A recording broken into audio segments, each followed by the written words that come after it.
Hello mga katipid, gagawa nga pala tayo ng hard patties. Isa nga pala ito sa pinakamatipid na ulam. Ngayon, kung konti lang ang budget mo, pwede sa'yo ito. Kuha tayo ng puso ng saging. Pagkatapos ng hiwain lang natin ng maninipis at ibabad natin sa tubig na may asin. Pagkatapos ng ipigain lang natin nung lumabas yung kanyang pakda.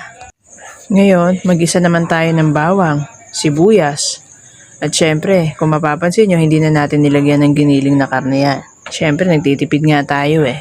Kaya etong pinakamatipid na ulam, gisa mo lang mabuti at siguradong lalasa na yan. Pagkatapos nga ilagay na natin yung ating hiniwang puso ng saging.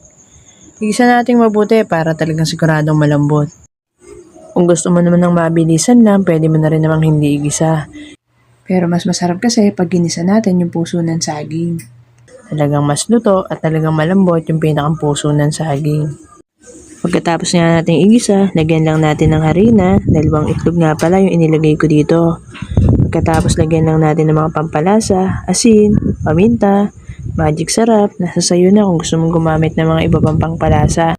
At kung okay na sayo yung lasa, simulan na natin ang pagpiprito.